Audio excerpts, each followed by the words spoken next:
By now, everyone has heard about Trump's One Big Beautiful Bill, and now let's talk about how to take advantage of it. Let me make you some money by preparing you for 2026. Imagine this.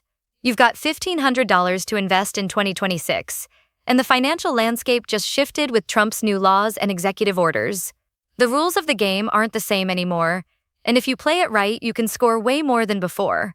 In this video, I'll break down how I'd split that $1,500 into Fundrise, Acorns, and Robinhood. And most importantly, how the new bills and executive orders actually supercharge these platforms. Stick around because I'm not just giving you numbers, I'm giving you the strategy that makes your money work harder under the new laws. Look, we are not in support of any political parties at Fourth Alo, though it's all about taking advantage of opportunities. And if you want to take advantage of any of these opportunities, check out the links in the description. Okay, here are the 3 big moves coming out of Trump's playbook that matter most for investors like us. Executive Order on Retirement Accounts. This opens the door for more flexibility in what retirement money can be invested in, beyond just mutual funds. Think real estate, alternative assets, and more.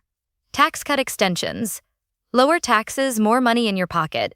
That means more leftover cash you can funnel into investments instead of handing it to the IRS. The Genius Act and push for digital innovation. This supports digital-first companies, financial tech, and growth in new markets. If you're invested in innovation, you're riding the wave instead of watching it pass by. This is what I would do if I want to double my $1,500. First stop. Fundrise with $400. Think of Fundrise as your ticket into real estate's VIP lounge without needing a millionaire's bank account. Why does this connect to Trump's new policies? Well, the executive order on retirement accounts means everyday investors can now access alternative assets like real estate within retirement plans. That's like getting the keys to a private neighborhood you were once locked out of. And here's the kicker. Real estate has always been the bedrock of wealth, like planting oak trees that grow sturdy no matter what season you're in. With Fundrise, your $400 isn't just sitting. It's building apartments, offices, and rental communities that generate long-term growth and appreciation. Next, I'd put $600 into Acorns. Why? Because Acorns is built around small, consistent investing. And that ties directly to the executive order expanding retirement account flexibility. Acorns is like a piggy bank that secretly goes to the gym. You drop in little amounts, and over time, it gets stronger, bulkier, and downright impressive thanks to compound interest. That executive order means more room for platforms like Acorns to grow your retirement savings in smarter ways. And the best part? You can automate weekly deposits. Just set it and forget it.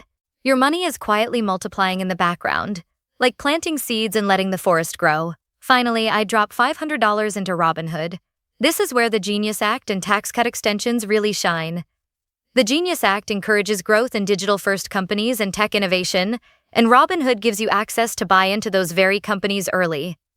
Think of Robinhood as your fishing pole in the digital ocean. Instead of hoping to catch a goldfish, you've got a shot at hooking whales, tech companies riding government-backed momentum. And here's my favorite move, target dividend-paying stocks and ETFs. Dividends are like little bonus checks companies send you. And when you reinvest them, it's like using those checks to buy more shares, a snowball rolling downhill, getting bigger and faster with every turn.